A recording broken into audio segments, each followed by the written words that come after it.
All right, why don't we get started? We still have some folks coming in, but I'd like to welcome everyone. Good afternoon. I'm Nicolette Peterberry, part of the NIH Office of Laboratory Animal Welfare, and today is Thursday, March 9th, 2023. I'm pleased to welcome you and our speaker to our webinar today, titled Foundations for Evaluating Study Design and Statistical Approaches for the IACUC. We have just a few housekeeping details before we get started. If you have any questions, please enter them in the Q&A box, or you can use the chat. Dr. Reynolds will be taking questions at the end of the webinar. If the question is a little more nuanced or context specific, or if we don't have enough time to address all of them, we'll forward those questions to her after the webinar, and then we'll append the questions and answer to the end of the transcript. We'll monitor the chat the best we can, and we encourage you to use it to interact with us and with other participants. The slides, transcript, and webinar recording will be available after the webinar on our website.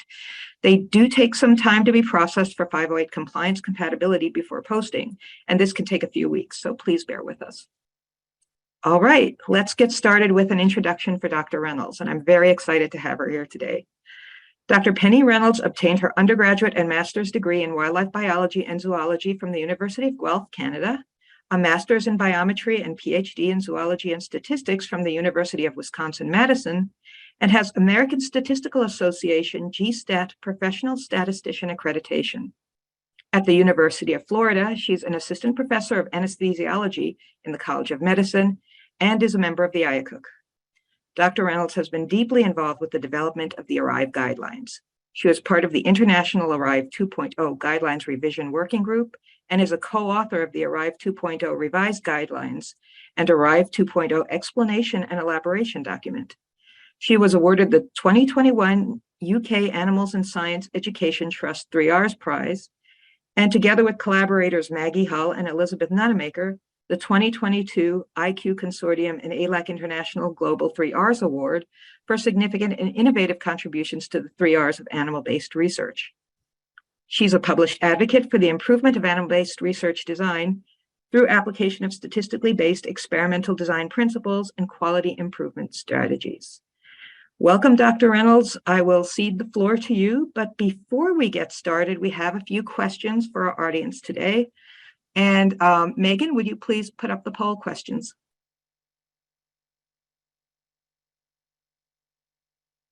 They vanished. Here we go. So if you please answer these questions as best you can, and it'll inform us about how we should be approaching the content of this webinar. Thank you.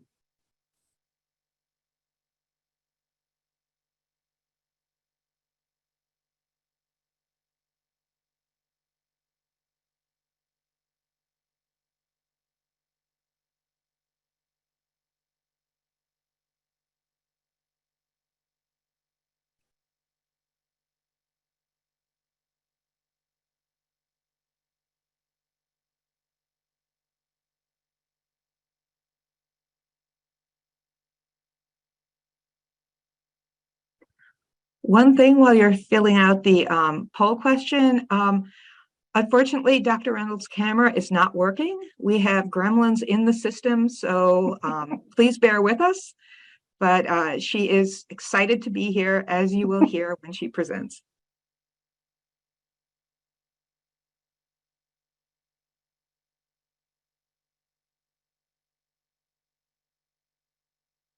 Okay, I'm not sure. Are we still getting people answering, Megan, or is it, can we put up the results?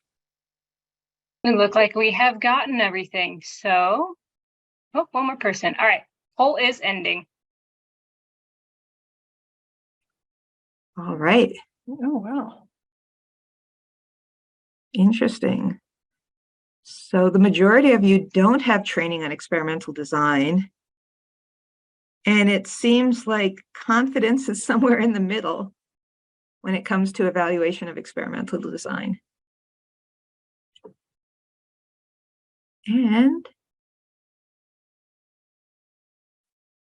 looking at how does your institution evaluate the rigor of experimental design, it looks like all reviewers consider it for the majority of you out there. Interesting. Okay, so Megan, it looks like some of the attendees can't see the poll results. Can you check on that?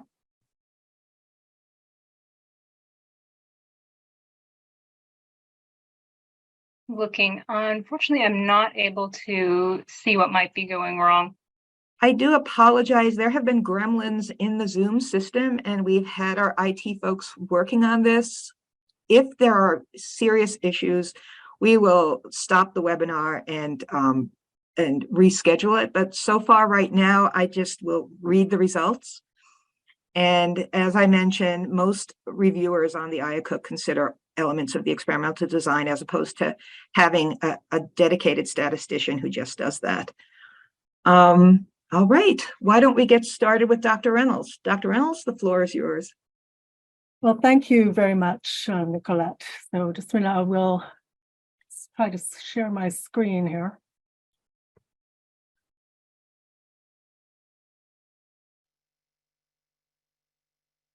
There, can everyone see my screen? Can you see my screen? We are getting yeses. Okay. Oh, look, all those little hands coming up. All right. So today I'm going to talk about just foundations for evaluating statistically based elements of statistical design. This is not going to be highly technical or even mathematical.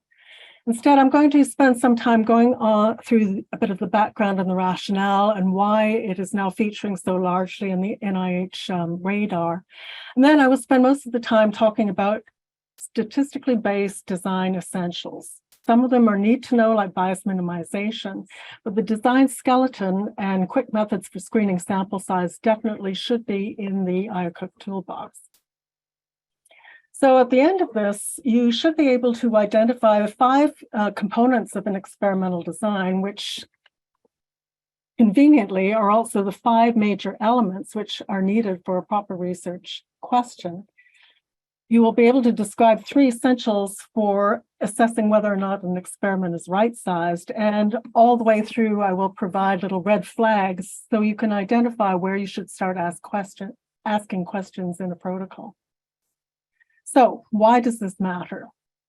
Well, about a year and a half ago, in June 2021, the advisory committee to the NIH director came out with a report enhancing rigor, transparency, and translation potential for animal research.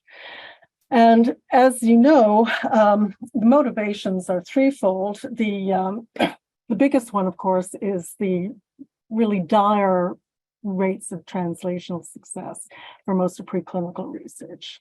By the industry rule of thumb is less than 50% of preclinical animal-based results even make it to industry. And of that, less than 5% ever make it to clinical trials. And for some areas of research, like Alzheimer's research, it's more like 0. There are also well-documented problems in replication translatability of animal-based research. These have been in the primary literature and in major publications like Nature and Science for the past 15 years. And also just a general wish that scientific practice is evolving, best practice certainly is, and we need to adjust to that and inform researchers of what the new expectations are. Whoops. So there were 2, although they made recommendations in 5 major domains, there were 2 themes which were common to the entire report. The first one is that animal-based research is poor overall. And the second one is that the degree of understanding and training in statistics and statistical concepts on the part of investigators and researchers is very, very poor. Now, to be fair, the number 1 priority identified both by the report and by investigators themselves is that they really, really need better training in statistics and study design. But the big thing that comes out from this is that it doesn't matter how good the science is or how good the animal models are, unless studies are properly designed, they're properly analyzed and completely, appropriately, and thoroughly reported, nothing of that will even matter. Their models are useless. Now, that report is not a wake-up call. In fact, it's another in a long series of reports which says that study design really needs to be considered more rigorously than it is. In 2014, Francis Collins and Larry Tabak outlined an entire restructuring initiative that would improve preclinical research, of which the end result was that report to the director. But 5 years before that, NIH teamed up with the NC3Rs in the UK to do a review of published government-funded animal-based research, and they found what was very disturbing was major deficiencies in the reporting and omission of key information, all of which were related to scientific value, meaning that published research on government-funded money was essentially not very informative. Those reports led to the development of the original ARRIVE guidelines in 2010 to encourage better and more transparent reporting of animal research, and the subsequent revision in 2021. Almost 40 years ago, Patrick Bateson came up with the Bateson's Cube. That is, in order to understand the harms and benefit trade-offs in doing animal research, we also have to consider the quality of the study as the essential third rail. And even before that, before most of you were probably even born, is the foundation document of the 3Rs, Russell and Birch, where they explicitly identified statistically based study design as an essential component of animal research. So the 3Rs are not just a checkbook of replace, refine, reduce. Instead, it's a central ethical framework for everything we do involving animals. Principle being maximal information should be obtained for minimal harms. And Russell and Birch were very clear that that's achieved by statistically based, appropriate, and relevant experimental designs. Now, starting about 2015, the NIH started to recommend that IACUCs could be a bit more proactive in facilitating good quality research. There has been a considerable amount of pushback on the grounds that, first of all, don't want to, either because it's not our lane or because it represents a greater regulatory burden and we want to deal with, and also because people just don't know what to do, knowledge barriers. The first perception barrier, not our lane, the answer is, well, yes, it is.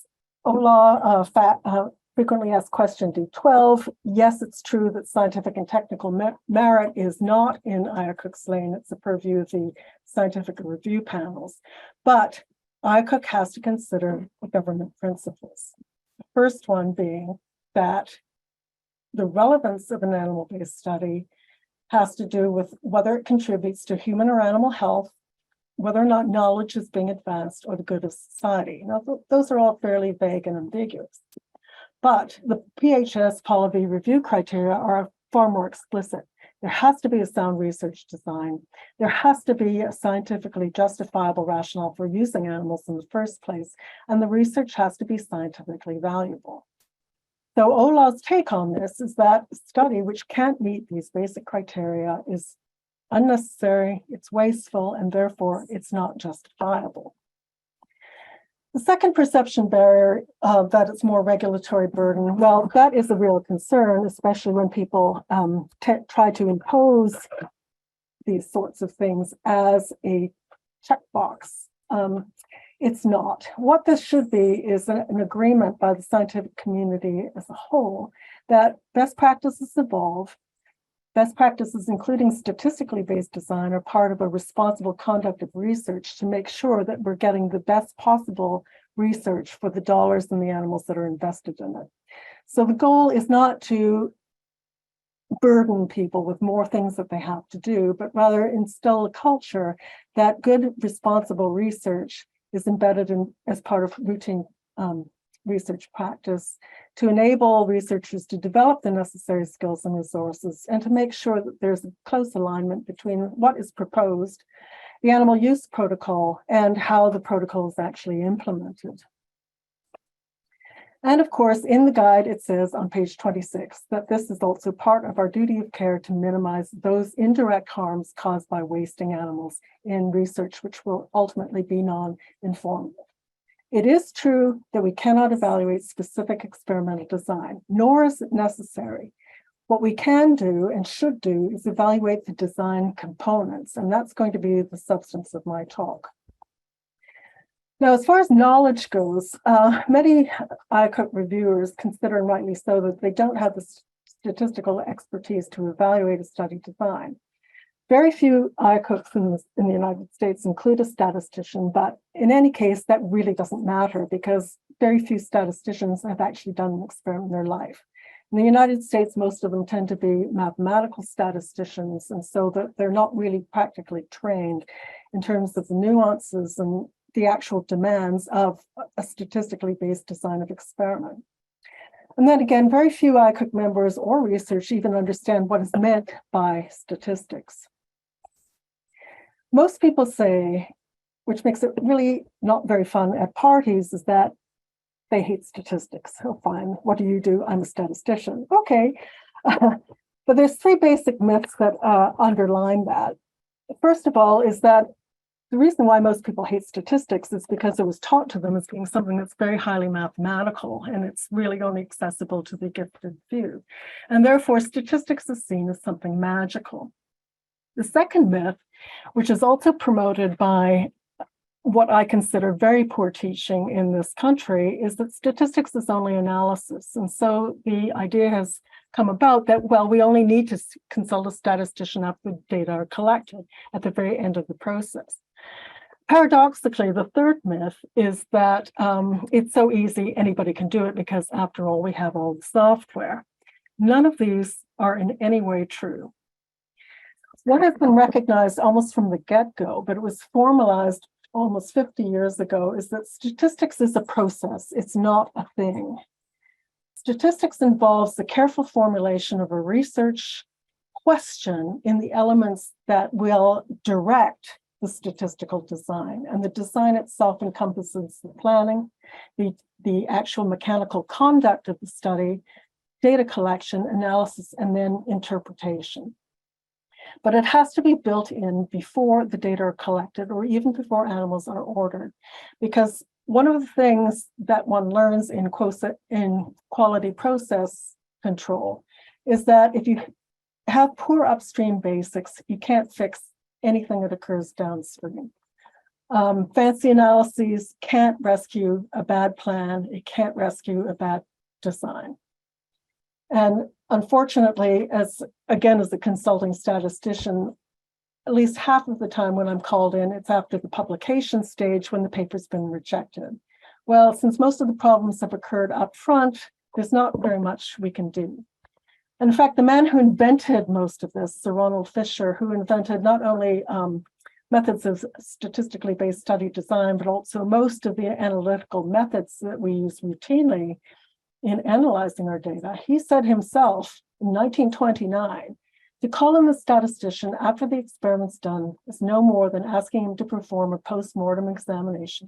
He may be able to say what the experiment died of. So part of our ethical mandate, and this is what Russell and Birch were getting at, is that statistically based, clearly articulated study designs are important not only for good science, but also for maximizing animal welfare. So what is design? It's often confused with descriptions of technical methods and materials, and that seems to be the major problem with a lot of publications. But what it is, design of experiment is an operationalization of your research question. More technically, it's a formal, logical, statistical structuring of all those elements of the research question, your independent variables, your inputs, and your outputs. And what a good statistically based design will do is primarily discriminate the experimental signal from any extraneous noise. So it has power to detect real treatment differences without necessarily demanding very large sample sizes. A good design can detect interactions. That's any synergisms or inhibition responses, which is where most of the serendipitous scientific discovery occurs, the study of interacting factors. A good design controls noise through by controlling unwanted variation by statistical methods such as blocking, subsampling, and so on. It minimizes bias, and it's right-sized. And I will talk about more of these things in a bit. So this is sort of a family tree of how comparative experiments can be structured in terms of formal statistical designs. Most of the ones in the top half, completely randomized block, Latin squares, they've been around for almost a century, which is always a surprise to people. Some of them, like optimal designs and response surface methods, had to wait until the development of more high-speed computing methods. The second thing, though, that really surprises people is there's no mention of ANOVAs and t-tests on here, and there's a reason for that. They're not designs. Those are methods of analysis that implicitly assume that one of these formal statistical designs is already in place. So I don't have time to go into the specifics of those designs, so that could be a subject for another seminar later on. But what a good design does is makes the study valid. And validity has been defined by the degree to which the results are likely to be true. It assesses the strength of your causality between your inputs and your outputs. And so you'll see sometimes in the literature, we talk about internal validity. This is methods-based. It's assessing the truth within the study. And the purpose is to ensure that results are both true and reliable. So the second take-home message is that design comes before your statistical inference and data quality comes before analysis. Why should we bother? I mean, we've been doing the same thing over and over again. Why can't we keep on doing that? Because a statistically based study design requires far fewer resources for the amount of information you get. It's more efficient, it saves you money, it gives you more information, and benefit, it spares animal use. You're not wasting animals in non-informative studies, and you're using far fewer than you might have thought necessary from the old traditional ways of doing things. But the second thing, which is often overlooked, is that the common statistical tests that you rely on also in their turn rely on a correct design. If the design is bad, or if there's no real design, your statistical tests are actually invalid. That means they're giving you false positives or false negatives, not because the science was bad, it's because the design was bad. And again, quality can't be rescued by analyses done after the data are collected. Those problems are built in. So now I'll consider the design basics, the key components to make sure your results are reliable and true. Bias minimization is the first one. I'm just presenting this as a need to know rather than as a means of assessing a protocol, because we don't assess those aspects. But I will cover in more detail design elements and sample size justification, because those definitely are within the purview of the IACUC. So bias minimization. Bias minimization methods have nothing to do with sample size. A large sample size doesn't mean your study's biased or not biased. It's a method of ensuring that there's no systematic differences in the treatment assignment, say like all controls are processed first, followed by all the tests, or this animal doesn't look like it's doing so well, let's make it a control.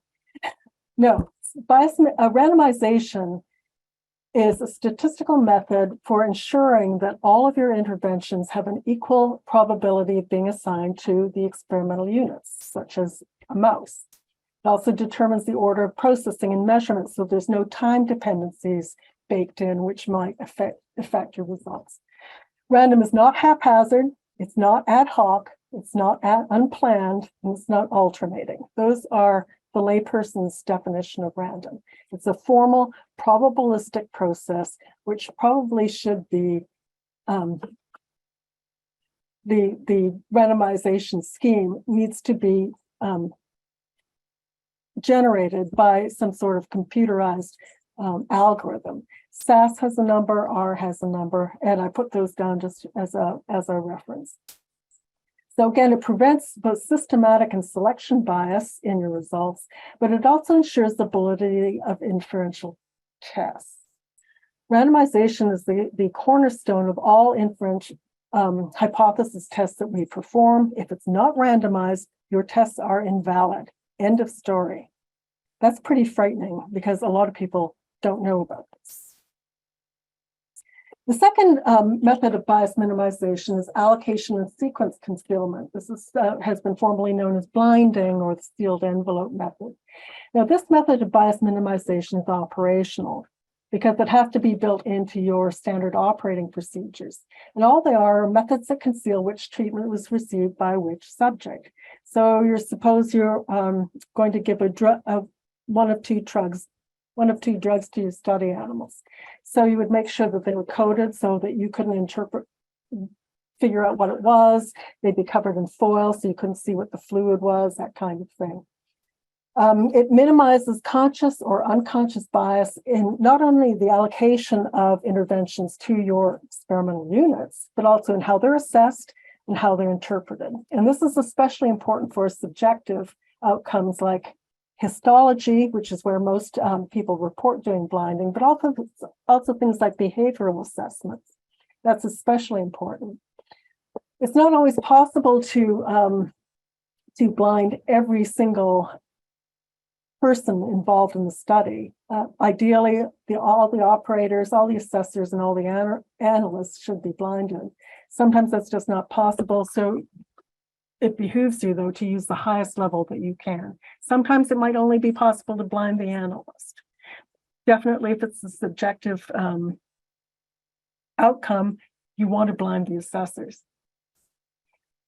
But now we're going to get to where the rubber meets the road, and that's the design skeleton, or also the research question skeleton. So what it does is break the research question into its 5 basic components. There should always be sufficient information in the protocol to evaluate every single one of these items, no matter how complicated it is. And the acronym is very simple, and I've shamelessly stolen this from clinical research. The acronym is PICOT, P-I-C-O-T, participants, study population or test platform, I is for intervention, C is for comparators and controls, O is for outcome, and T is for the time frame of the study. So you want to think about your research question and also your statistical study design as a systems diagram. You have your patient platform, your mouse sample. You're going to allocate either an intervention or a control or some sort of comparator to that P. You're going to measure the outcomes, and it's all constrained within a certain time frame with a designated start and stop time. Who does what to what and what happens? And that's how you assess causality, cause and effect. So starting with P, the first question to ask is, are animals needed at all? People are often disappointed when they ask me what's the minimum sample size for my study, and I say 0. But this is something we really need to ask more. Training. Animals don't need to be obtained for purpose all the time. You can learn skills on simulators, on carcasses, culls. Doesn't have to be a lot of money, but it'll save money and spare animals. The second red flag item to ask for is, why that animal? There's a principle known as the Auguste Crowe principle from a physiologist in the 30s. And he said the choice of the animal model should be most appropriate to the study question being asked. Don't say it's because it's the lowest phylogenetic representative or it's the least sentient. Those arguments were debunked in 1823, so 200 years ago. The issue is not whether or not they're sentient or they can reason. The issue is, can they suffer? And it's very clear that they can. So you must justify the model scientifically based on the features of the anatomy, physiology, behavior, and genome, which are most tailored to answer your scientific question. Postulated effects or mechanisms of action need to be incorporated, and also a reasonable assessment of any competing models which are obtained from the study of the literature. You also need to ask whether or not the test condition, especially if it's a disease or an injury model, how is that induced? Is it spontaneous, or is it induced by some sort of mechanical procedure?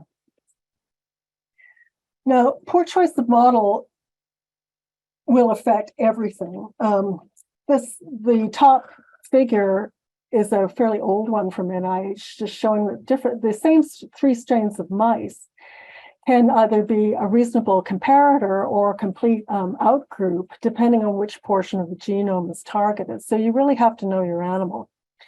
The second figure is from a really terrifying study, which concluded there's no such thing as a black 6 mouse, because it's really dependent on the choice of control strain or substrain, or even what facility with the same vendor that the mice were derived from. And as you can see from this figure, much to the horror of the investigators who were reporting it, you get completely contradictory results from exactly the same type of experiment. So model choice has to be justified, and it has to be well-reasoned. Number 2 is interventions. This is just the treatment or whatever's administered to the study subjects. Generally, because this is somebody's pet brainchild, it's going to be fairly well described. It's just what the investigator plans to do to the subject or for the subject, a test, a procedure, a therapy, and so on. All you need to do is identify what it is, how much, and how often. Comparators and controls. These are what are used to establish cause and effect between the intervention and the response. So it's another method of distinguishing your signal from any noise. There's 7 types of controls. I'm not going to go into them in detail here, but I do want to flag up a couple of ones where there's some fairly profound misunderstanding. And those are historical controls, shams, and what I call redundant controls. Now, people sometimes suggest that historical controls should be used because it saves on animal use. This is actually a false economy, because historical controls aren't valid for hypothesis tests against new data because they can't be randomized at all. So they're also implicitly assuming that the animals and conditions obtained from the previous condition are identical in every respect to the animals in the new condition. And unless they meet very stringent, what's called POCOC criteria, that every single experimental condition, reagents, personnel, animals, vendors, handling, husbandry, yada, yada, yada, on into the night, they're not going to be valid. So historical controls should definitely be discouraged. It's a waste of animals, and it doesn't tell you what you really want to know. It's really essentially comparing apples with bowling balls. Shams. There are some occasions when shams are appropriate. These need to be scientifically justified. However, if it's an iatrogenic procedure, which is well established, the endpoints are highly predictable, and spontaneous recovery is not possible, then having a group of animals that are untreated is not only wasteful, it's also unethical. So that includes things like acute spinal cord injury, acute hemorrhagic shock, and many sepsis models. We know they're going to die, so why? You don't need that. And then there's redundant controls, and this is a little more difficult. It should be flagged up as something to ask about, but it's not something that IACUC really has control over. A lot of researchers are trained in statistical courses, which is assume the 2-group or 2-arm model where you're comparing a control against some specified intervention is the norm. This is certainly the case for human clinical trials where you're trying to establish efficacy, but it is not appropriate for exploratory animal-based trials. So what happens is you've got lots and lots and lots of little 2-arm studies, each with its own control. So that's essentially wasting all those animals because it's very inefficient. You don't get a very high precision of your estimates, and it can't detect interactions between competing factors. So this is where designs like factorial designs would be especially important for animal-based studies. And again, I don't have time to go into it here, fortunately. Outcomes. Outcomes are the answers to the research questions. These are the responses that you're measuring. And these are the variables which drive sample size calculations, and they determine the methods. So this is really where the rubber hits the road. When you're reading a protocol, the experimental outcomes have to be relevant to the research question. They have to be clearly defined. They have to be specific, and they have to be measurable. What's being measured? How will it be measured? How often will it be measured? You really want to watch out for things that are really vague and undefined, like survival or function or protection. Those can't be measured, so they have no meaning. If they gave a specific metric associated with it, like protection, meaning reduction by 75% of the bacterial load in the gut, that's something you can work with. But just little vague statements like that, you can't. Another one is, how will they know the experiment worked? And so they have to have some sort of defined success criteria. Saying it's better or it's improved, again, that's not a standard of comparison. So they have to give some concrete differences. We predict that if this drug works the way we expect it will, we should see a 25% increase in, I don't know, whatever, increase in blood pressure or whatever the outcome metric was. CD4 counts, white blood cell counts, you should see an elevation or a reduction, whatever, but it's got to be quantifiable and measurable. The third thing about outcomes is that there's always going to be some technical methods associated with them. So the things you want to ask is, how are they obtaining these measurements? Is it invasive or non-invasive? Is a lot of instrumentation required? Are multiple surgeries required? Is a lot of extra sampling required? And then there's the 3 R's considerations. How much pain and distress is associated, and what alleviation or welfare plans are already in place? Now, humane endpoints comes into this because these will affect your choice and your measurement of your outcome variables, and will also dictate the time frame. I prefer to call them welfare indicators rather than humane endpoints because people get confused with experimental endpoints. But these are one or more behavioral or physical criteria, and the more the better, that determined the point at which the animal is going to be removed from the study to minimize its pain, its suffering, and its distress. Usually by euthanasia, it doesn't have to be. But the indicators need to be predetermined, objective, easily recognized, and people have got to stick to them, and they've got to be really rigorous about this. So these are just as important as the experimental outcomes that are already being measured. And there's plenty of published guidelines for specific research models. I just included a few here. I've also provided a resource page with Dr. Peter Bari, so that should be available on the website. And then finally, the experimental timeline. This is all the time frame and the associated tasks that are involved in the entire experiment. So you should be able to track a whole animal all the way through. That includes pre-experiment preparation, like the amount of time it needs for acclimation after it comes from the vendor. How long are you going to habituate it to handling? The instrumentation phase, if you're doing a surgery. How long are you actually monitoring it after the intervention and for the follow-up period? And what is the point at which welfare indicators say the experiment should be terminated? Another question to ask, is that post-experiment period actually long enough for the effect to show up, especially if there's delayed responses? So here's a little example. An investigator wanted to study effects of a new drug thought to improve motor function in rats with osteoarthritis. They're going to make their measurements once a week for 3 weeks. So you break it down into your PICO statement. Your study population is rats with osteoarthritis. Okay, why rats? What strain of rats? How did they create osteoarthritis? Was it spontaneous or induced? How did they do it? The intervention is a new drug. What is that drug? Why did they choose it? How is it formulated? How is it going to be administered? What's the dose? What's the concentration? Comparators, they didn't say.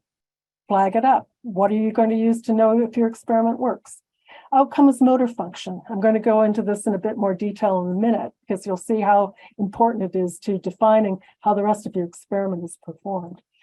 Time frame is 3 weeks. Okay, so that's good enough. Once a week for 3 weeks. So is that only three samples? What's the justification for 3 weeks, and what are the endpoints?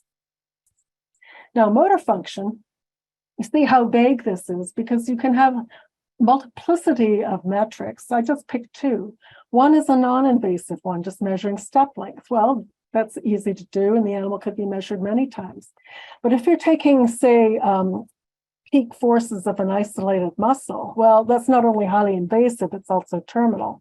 So that's going to affect not just the course of the rest of the experiment, but also your sample size, because obviously you'll need many more animals for cross-sectional study than you would for a repeated measure study.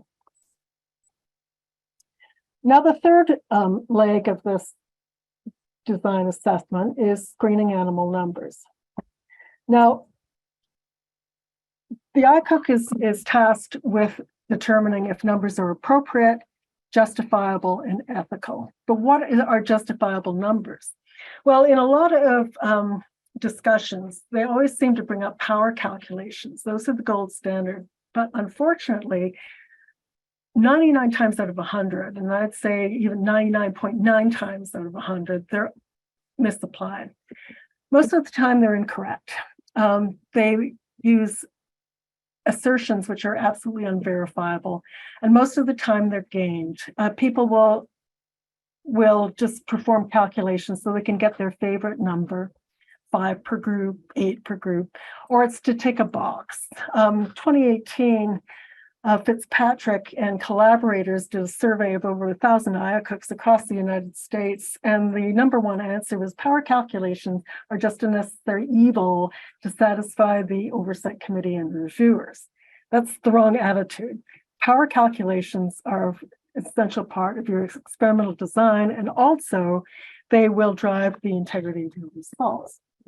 But another problem with power calculations is it ignores logistic constraints.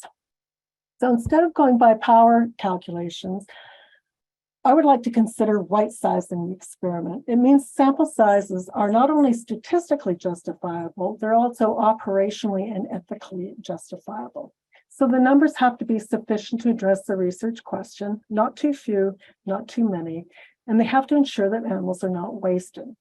So the three questions that you can ask without knowing any math whatsoever are the numbers feasible, verifiable, and ethical? Feasible. Do the numbers match the lab capabilities? Do they have enough trained, competent personnel to do the work? You don't want 5 technicians who've just taken their first ALAS online training session. You want people who know what they're doing. Do they have enough money, space, time, budget, or are the numbers completely ridiculous? This is usually the case with most protocols. We usually get requests in thousands, tens of thousands, and hundreds of thousands. My 2 personal favorites are 1 million mice, and the number one on the leaderboard was 91,386,777 mice for a 3-year protocol. Now, you don't have to do any more assessment. I mean, this is just clearly ridiculous. But what it communicates is, number one, no planning. And number 2, it's a type of gaming the system which I particularly dislike, because if the IACUC is foolish enough to approve these numbers, that means they can waste any number of animals in futile, non-informative experiments which go nowhere. And it's part of a syndrome which Joe Garner of Stanford calls the mice's disposable furry test tube syndrome.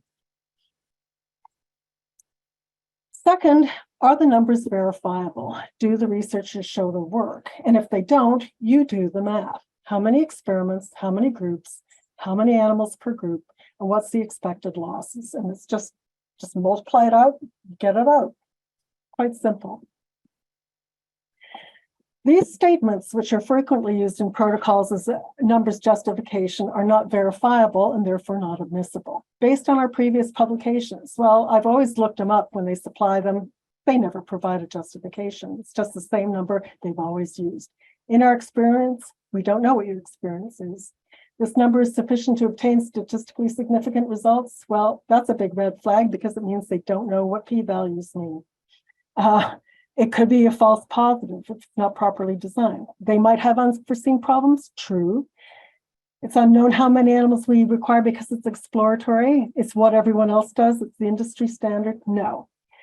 The major take home here is that sample size justification is bespoke. It's not copied piecemeal from other publications. They have to be aligned and customized to the study that's being considered right now.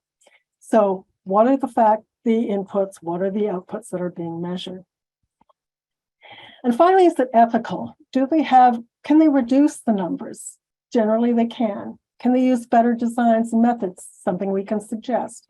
Do they have welfare checks and mitigation plans in place? Something we certainly need to check on. And then there's the collateral losses. What are they going to do with the animals that they might be generating but not actually using? What is the end-use disposition?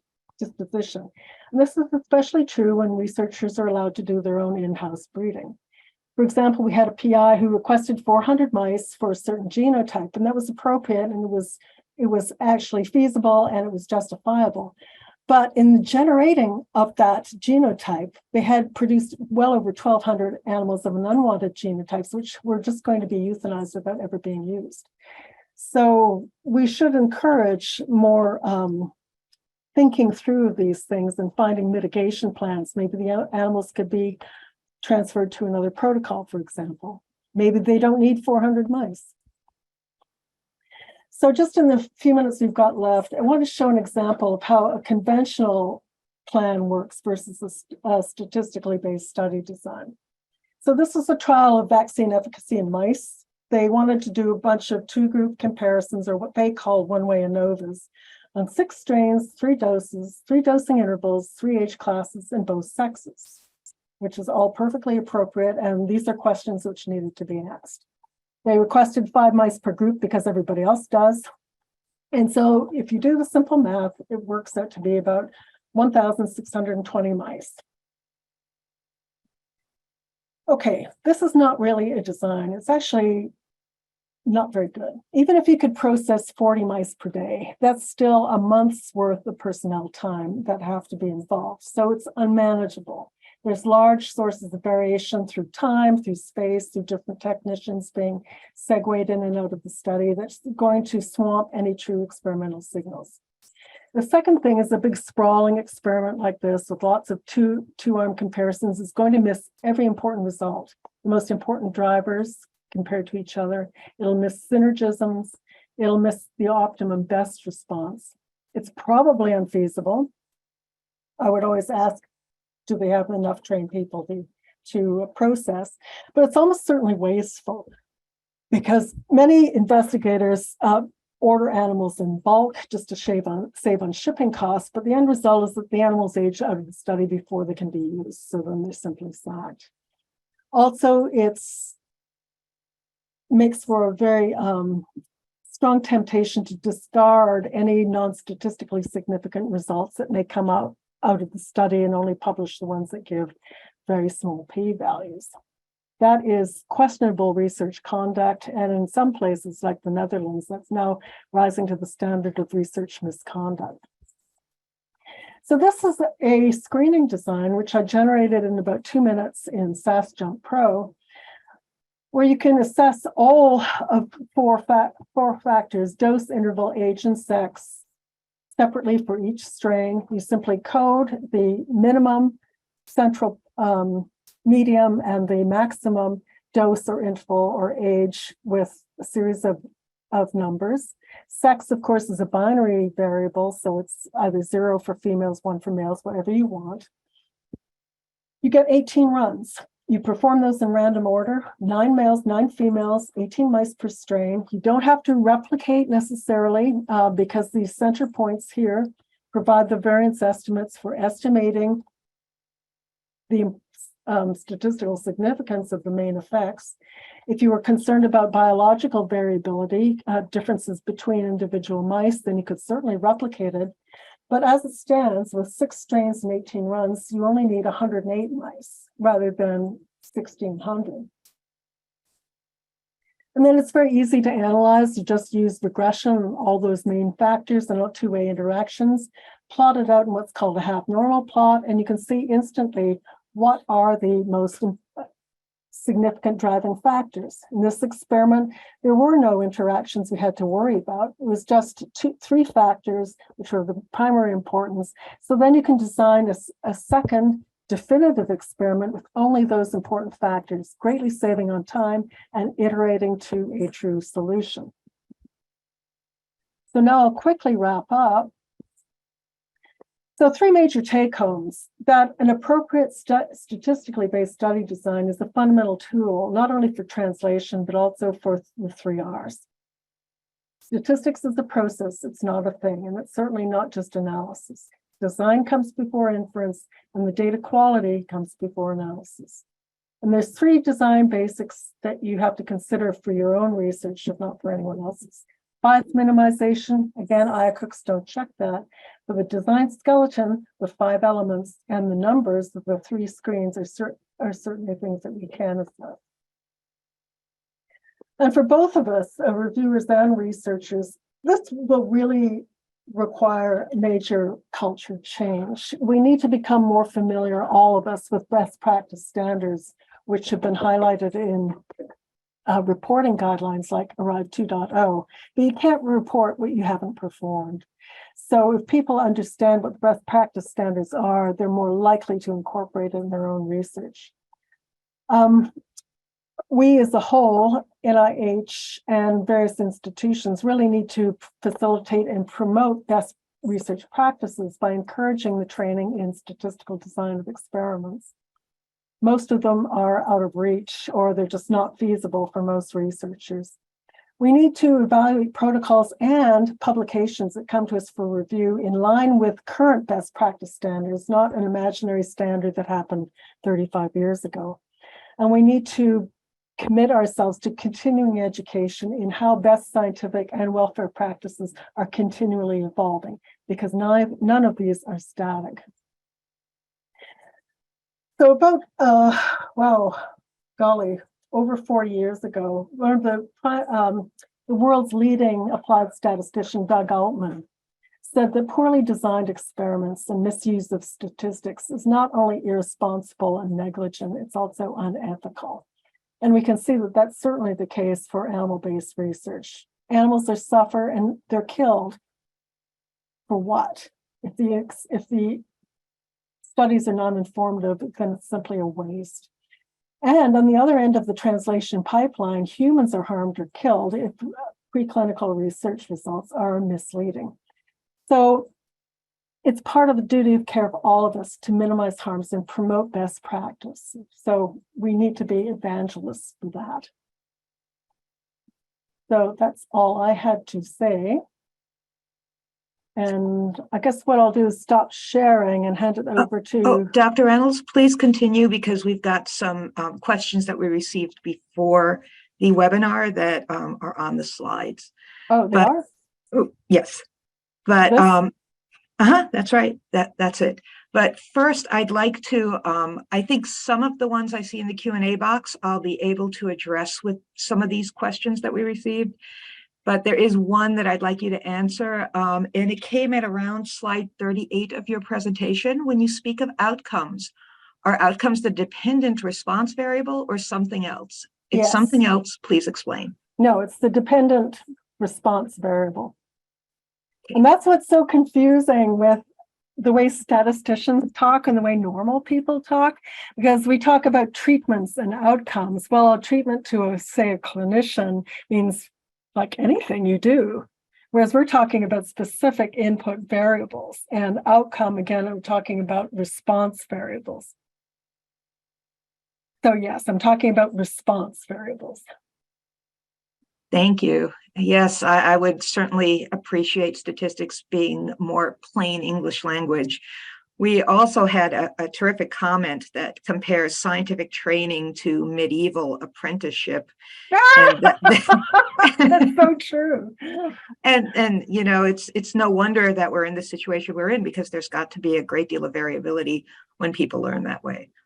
So we certainly have our work cut out for us. But the first question I have for you that was submitted in advance was, what practical suggestions do you have for ways that IACUCs can positively impact the design of experiments in the initial stages before the grant proposal to include more robust statistical approaches without overstepping or micromanaging? And then what types of outreach or processes have you tried that have been effective?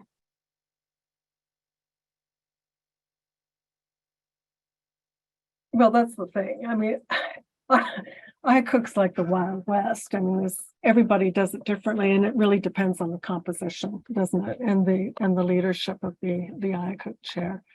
What we've done is that we've provided resources for researchers. Of course, they complain they can never find them, and to be honest, it's really hard to navigate the websites. But that's one thing you can do, is provide these resources.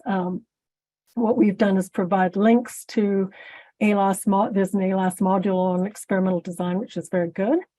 We've also created our own little handout on sample size justification, which is in the process of being revised. And so usually individual reviewers are very good about directing researchers to those resources.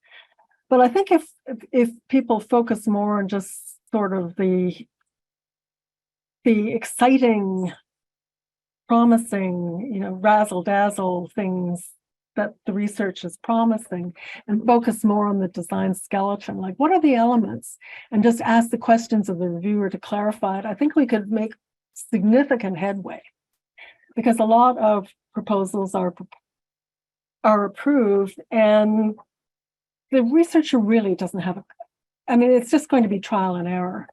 And that's what really wastes more animals than anything else, and futile experiments that go nowhere because there's no real plan.